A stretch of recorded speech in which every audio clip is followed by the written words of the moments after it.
Hi, friends, and welcome to my channel. This is a podcast where I share my insights. And today I'm talking about the opening for change. And you may sense that there is something in you, something needs to change, something needs to give. And this is a very good sign that you are sensing that in yourself, but it is a tiny sliver, which, if looked into, begins to grow. And out of it springs forth wisdom and insight that is most likely the most precious resource on earth, and a refuge of peace.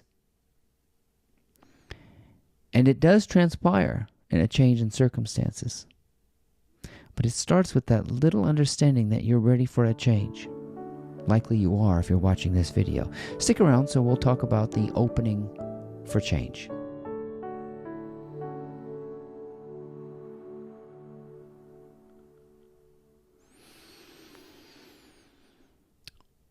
Part of the recovery process is coming to a point in your life where you hit rock bottom. We've heard of this before. Addicts have reached a point of utter exhaustion.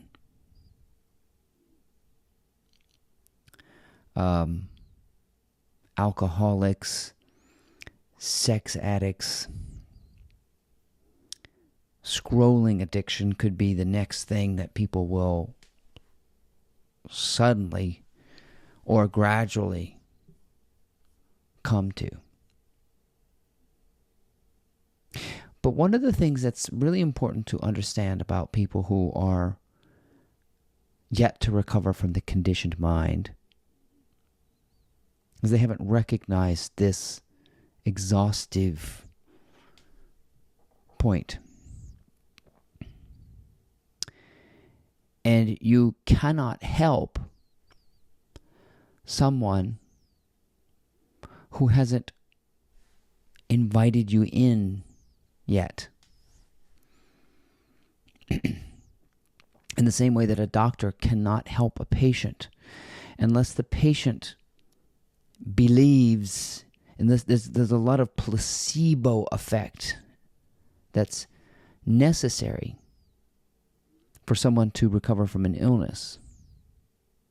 You have to believe in your doctor, you have to believe in medicine, you have to believe in the power of healing. There's a lot about belief in recovery that leads to it, that help in a forced way without the belief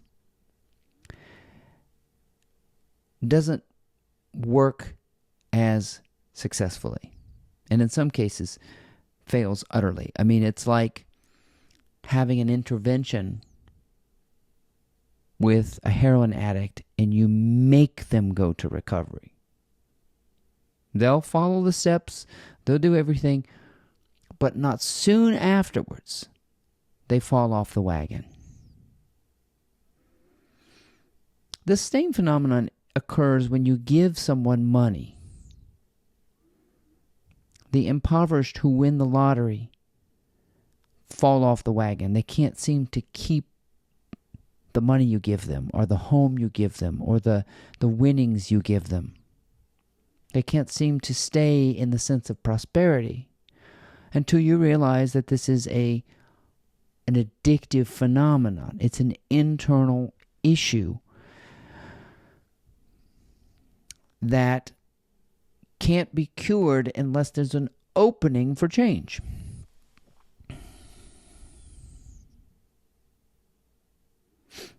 That's why I am most concerned about weight loss drugs like Ozempic and those sorts of things. They do help if the patient also believes that they can lose weight. So what we're talking about essentially is at the level of belief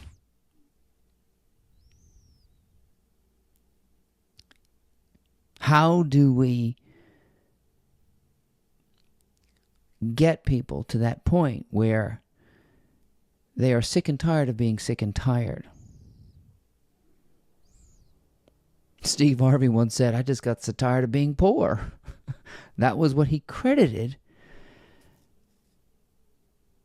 himself for the turnaround, the breakthrough.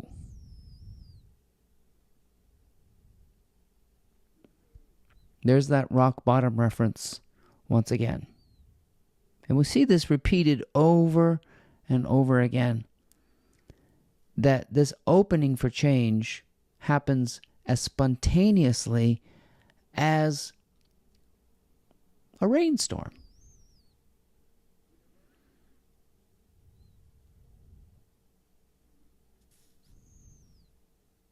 And that's the small opening that advisors and teachers and healers work with. I would never proselytize on the street and tell people there is a way to recover from the conditioned state. I wouldn't go around with a bullhorn and force this information on people. There are people on the planet who are not ready to hear that they cause their own suffering. That does no good. It's the same as taking someone, a heroin addict, to a recovery facility and making them surrender to a prescribed practice. There is great recidivism in that way if we do that. And this particular opening for change we saw in Jesus. There was an example of a man who was sitting by the pool, an infirmed man who had been there many years, sleeping on a cot, begging, couldn't get into the pool to bathe himself and to cleanse himself. And he, every day when the pool would open, he couldn't move quick enough because the people would get in the way, and so he never could clean the sores on his body and that sort of thing. And so he asked for Jesus' help. Jesus was passing by, and he knew that Jesus was a helper, and asked, can you assist me? I'd like to, whatever. And Jesus asked him point blank, do you want to be healed? I find that interesting, that he didn't just abracadabra heal him. He examined the man's conscience and made sure the man wanted to recover from his infirmities, his sicknesses, his inabilities.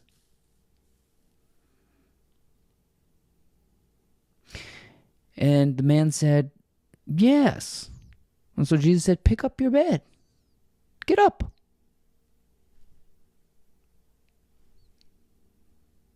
He already knew the man had made the change.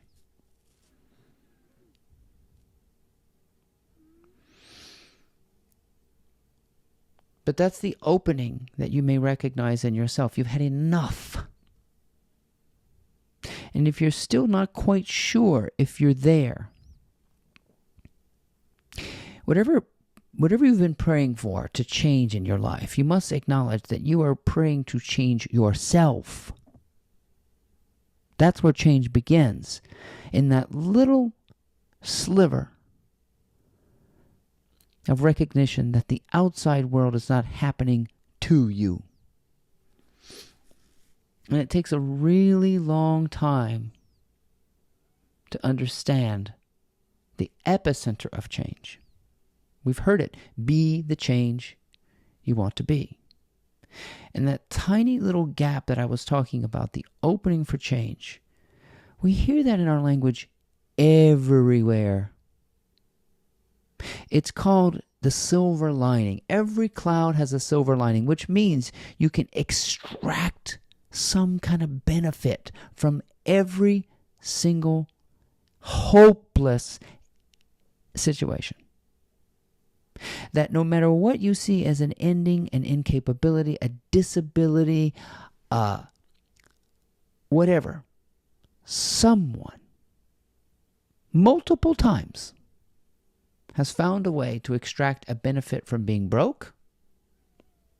They've extracted a benefit from being single. They've extracted a benefit from being blind. Yes. They've extracted a benefit from being homosexual, if you consider that a problem. They've found a benefit of being slightly different. They've extracted a benefit from being an addict. They've extracted a benefit from the horrible conditions that most people think would hold them down. And if your mind goes to some place like prison or a concentration camp, let me tell you something. Viktor Frankl, who spent time in a concentration camp, wrote an entire book about finding morsels of beauty and meaning in the worst of the worst. They found it. They found an opening that otherwise would have been destitute and completely incapacitating. Paul, the Apostle Paul, who was about to be put to death in a prison with rats and feces and everything, wrote, "Rejoice in the Lord always, and again I say rejoice," on his way to being executed. He wrote almost 25% of the New Testament. That's the opening for change. Every cloud has a silver lining. Every problem has a solution. Every ending is just merely a transition.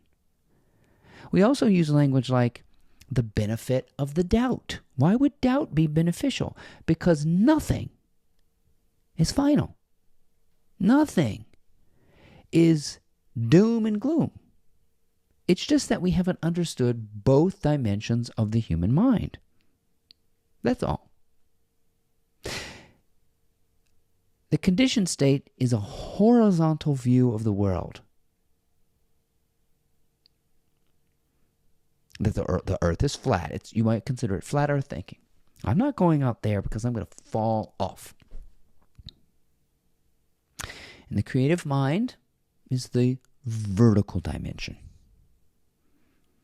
Going into this a lot deeper, realizing that there is no end. There is constant perpetuity.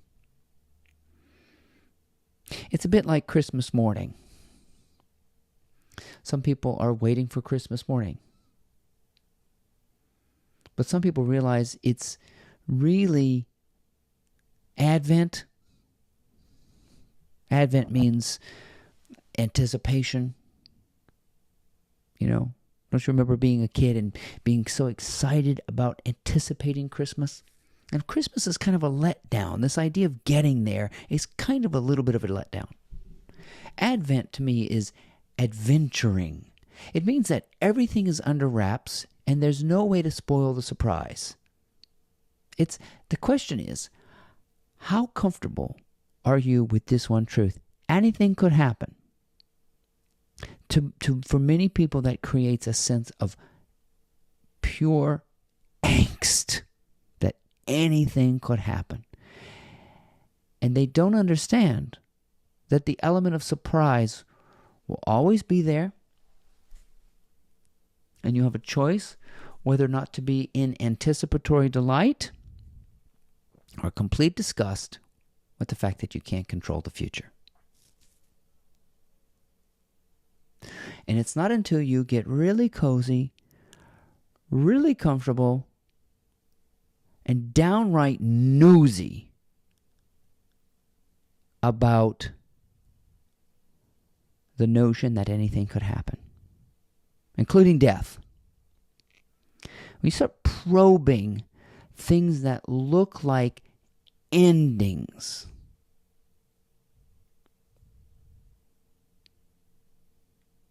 despair, lack, poverty. It's like the kind of pioneer who got in their ship and just sailed towards the horizon, realizing they can't get to it. You keep sailing. You keep sailing through these so-called obstacles merely to realize one thing. There is no need. And it was Plato who discovered that. He said, need is our real creator. Now, the statement, necessity is the mother of invention, is how that ended up being put into our normal speech. But if we break that down and say, necessity is the mother of invention, the question is, what's the father of necessity? And what's the father and mother of that father and the father and mother of that mother? Where does it all begin? Well, the key is that what appears as need and what appears as the fulfillment of that need are sourced from the same substance. Faith. Belief. It comes down to belief. And this opening for change that you might be sensing in yourself is that you are no longer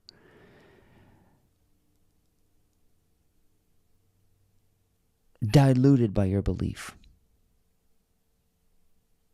You're beginning to question it and realizing that the foundation of all existence is belief-based.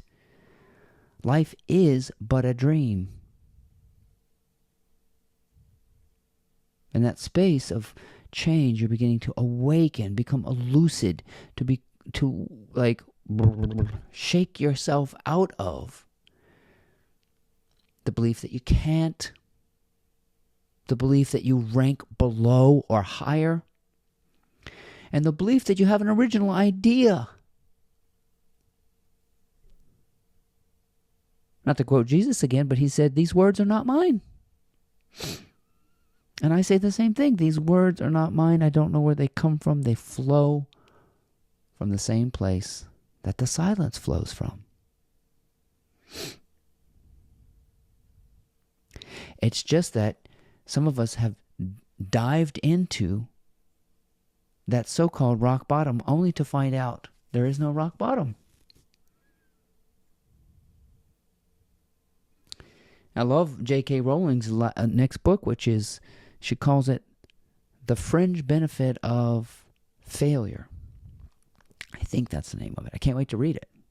That's the idea, that even failure has a benefit. And spiritual understanding is that you can extract benefit from everything, from hunger to death to weight loss to a goal achievement. Life has this contrasting wave, and no matter where you are on the wave, you can find the benefit. Yes, there's a benefit to hunger. Yes, there's a benefit to doubt. Yes, there's a benefit to absence. Yes, there's a benefit to being single. Yes, there's a benefit to being disabled. Yes, there's a benefit from the perspective of where you see the universe, how you see the universe. There is a benefit to seeing the universe as lacking. And people get rich on that. They perpetuate fear. So they get what the ego gets what it wants. It's very creative.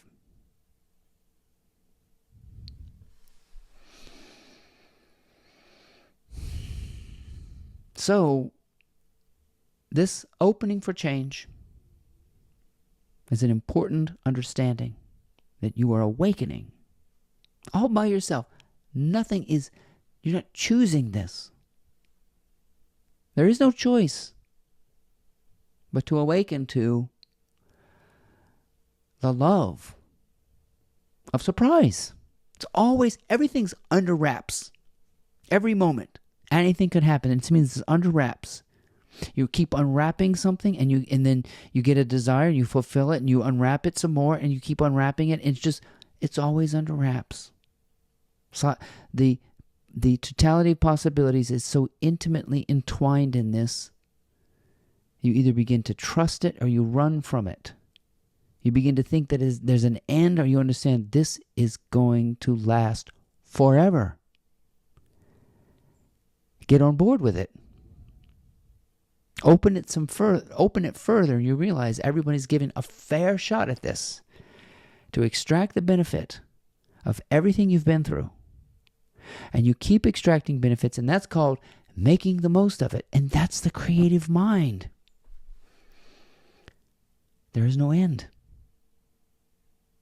And that opening for change, I hope, has widened in you in the last 20 minutes. My name is Ryan Hebert. I hope you enjoyed these insights. Please check out my blog. It's called MyMorningMotivator.com.